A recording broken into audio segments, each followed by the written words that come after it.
Combien de fois t'as dit à tes gars, fais attention au plancher, le client veut pas une égratignure, mais dans ta tête seulement. Tu y as pensé, mais tu l'as pas dit. Ou tu l'as dit, mais à la mauvaise personne. Ou tu l'as dit au bon gars, mais il y a 3 jours, puis il s'en souvient plus. Puis là, le dommage est fait, le client est pas content, puis c'est de la faute de ton employé. Non, la faute du système, parce qu'il n'y en a pas. Bonjour, mon nom est Jean-François Perrault. J'ai eu pendant près de 30 ans une entreprise dans le domaine de la construction.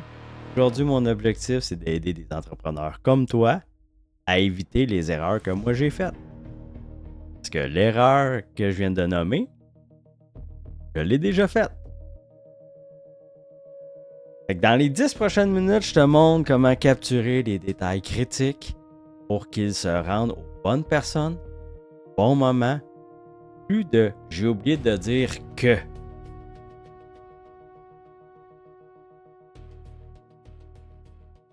En rénovation ou en n'importe quel projet de construction, c'est les détails comptent toujours. Une couleur de coulis qui n'est pas la bonne, un type de moulure, un client qui a changé d'idée en cours de route, une protection de plancher qu'il fallait poser avant de commencer les travaux. C'est jamais des grosses affaires qui font planter un chantier. C'est les petits détails qui sont perdus entre ta tête et le terrain. C'est normal là, parce que quand tu as 3 ou 4 chantiers qui roulent en même temps, le client t'appelle pour te dire qu'il veut finalement un robinet nickel brossé au lieu d'un chrome. Tu dis oui, tu raccroches, tu passes à autre chose, puis 3 jours après, ton gars a installé un robinet en chrome. C'est comme ça, c'est toujours c'est ce genre de situation-là. Là. Puis à ce moment-là, qui est fautif? Personne. Le détail, c'est juste perdu. Parce qu'il n'y avait aucun système pour le capturer. Moi, j'ai vécu ça pendant des années. Des détails importants qui restaient dans ma tête, qui se rendaient jamais au bon gars au bon moment. Quand ça dérapait, c'était toujours la même phrase. J'ai oublié de te dire que. Le jour où j'ai compris que ma tête, c'est pas un système fiable, ça a changé complètement ma vie. Donc, la méthode tient en 3 principes. C'est simple, mais encore là, c'est comme toutes les méthodes et les capsules que je fais, c'est faut que tu le fasses. Le principe numéro 1. Le détail existe quand il est écrit, pas avant. Le client t'appelle pour changer le type de céramique, tu le notes immédiatement. Pas après ton prochain appel, pas ce soir, maintenant. Ça fait toute la différence parce que c'est là, entre 2 téléphones, là, des fois on les reçoit en même temps, là, mais il faut l'écrire pareil.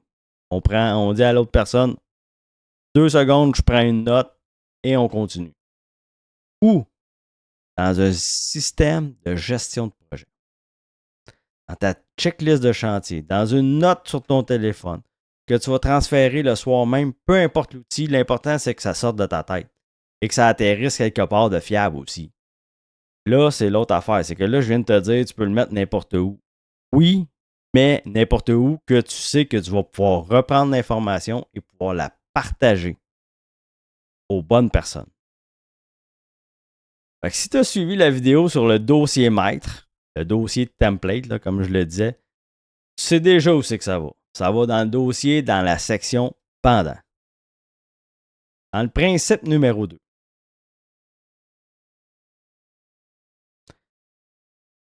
Principe numéro 2, tu le relis à une tâche. Un détail noté quelque part, c'est mieux que rien, mais un détail relié à une tâche, c'est ce qui fait que ça se rend au terrain.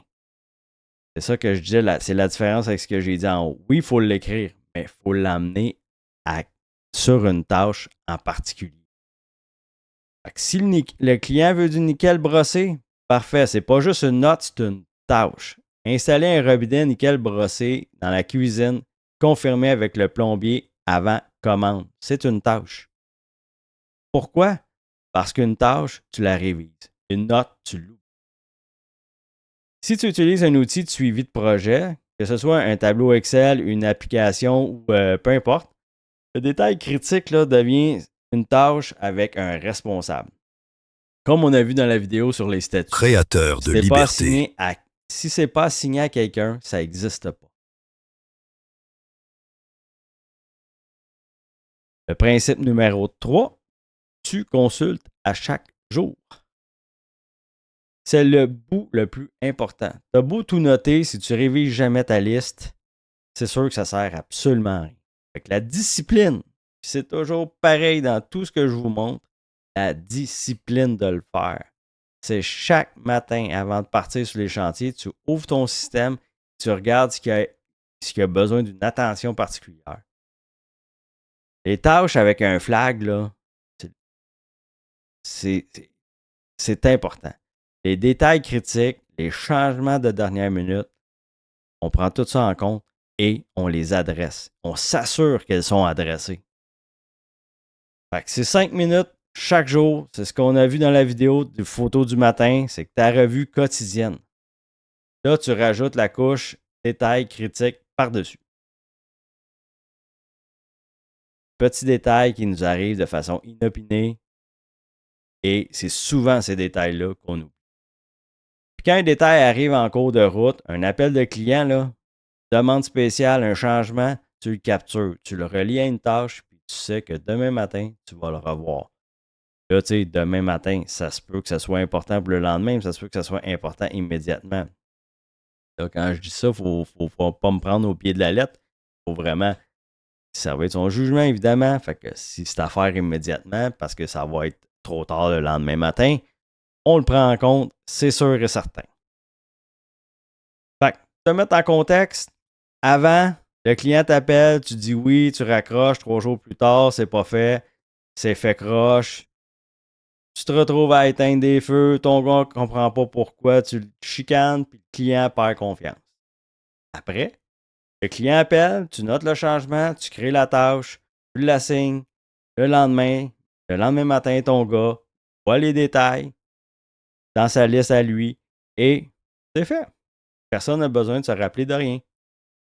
La différence, ce n'est pas une question de mémoire, c'est une question de système. Tout ce que je vous montre, c'est un système. Avant de conclure, je vais vous présenter de quoi ça pourrait avoir l'air directement dans un logiciel. Là, comme vous pouvez voir, j'ai ajouté des bandeaux sur chaque projet. Avant, on n'avait pas ça, ces bandeaux-là. Là, dans ce cas-ci, on avait des blocages qui pouvaient exister. On avait aussi les tâches de début de projet qui existent, qui ne sont pas terminées. Dans ce cas-ci, ici, on a ça. Et puis une tâche avec attention particulière. Ça, c'est ce qu'on vient de voir. Une tâche avec attention particulière, c'est que dans le fond, ici, il faut voir ça. Là, ici, moi, là, j'ai pris n'importe quoi. Là, j'ai pas fait de quoi de vraiment vrai, mais tu sais, comme appeler le gars de expert en structure. Là, ici, on peut leur mettre un petit marqueur ici, un petit triangle avec un point d'exclamation. Puis, dans le fond, on peut ajouter une note. Commander nouveau béton.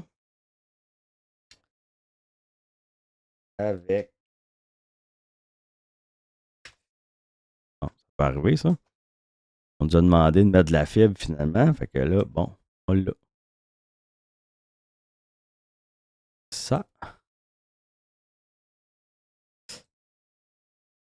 Fait que maintenant, je suis rendu avec 2 tâches avec attention particulière. Fait que ce que ça dit, c'est que quand je vois mon bandeau qui est comme ça, puis je fais comme, oh, OK, je peux pas passer à côté, là. Il y a un bandeau orange qui flash. Ben, c'est difficile de passer à côté. Fait que quand je clique dessus, je vois, OK, c'est ces 2 tâches-là, il y a quelque chose. OK, il ne faut pas que j'oublie ici de mettre la fibre. Fait que si, mettons, on serait, soit que c'est toi qui gères ton chantier toi-même tout seul, fait que là, tu es capable de consulter ça toi-même. Quand tu arrives au chantier, tu sais exactement qu'est-ce que tu avais à faire en termes d'attention particulière. Soit qu'on partage ça avec un contremaître ou un employé sur place. Voilà. Fait que c'est un peu, c'est ce principe-là, c'est de dire, OK, sur cette tâche-là, moi, j'ai reçu la commande de dire, OK, moi, là, mon client me dit, je veux avoir de la fibre finalement dans son béton. ben, pour ne pas l'oublier, je vais l'inscrire là, puis je vais m'assurer que quand je vais passer ma commande, ben, je vais demander de la fibre. C'est un exemple, là, c'est peut-être pas un bon exemple, mais reste que ça peut faire partie des détails qu'on peut ajouter. Si ça te tente de nous partager, c'est quoi le dernier détail que tu as oublié de transmettre à ton équipe, écris-le en commentaire, je lis tout, je vais te répondre, ça va me faire plaisir. Et en même temps, si ça te tente de faire partie, tu as besoin de trucs, tu sais que tu regardes mes capsules, tu dis ouais, mais là, ça fait beaucoup, comment je peux implanter ça, tout ça. Tu as des questions, quoi que ce soit, ça va me faire plaisir. J'ai créé un groupe Facebook Créateurs de Liberté. Le lien est dans la description en bas. Clique dessus, réponds au petit formulaire. Dans le fond, le formulaire, c'est vraiment juste pour m'assurer que c'est vraiment des entrepreneurs qui vont faire partie du groupe. Et là-dedans, je vais partager toutes mes présentations PowerPoint. Je partage aussi les liens vidéo qui sont tous sur YouTube. Donc, je t'invite à rejoindre le groupe Créateurs de Liberté. Des gens terrain, des gens qui ont les mêmes défis que toi. Et moi qui réponds à plusieurs questions. Ça va me faire plaisir. Si tu as des suggestions de sujets, viens me les dire là ou tu peux les dire dans les commentaires ici en bas. Ça va me faire plaisir. Je vais faire un sujet dédié à votre demande. Ça va me faire plaisir. Donc sur ça, je vous souhaite une agréable journée, une agréable semaine et on se revoit la semaine prochaine.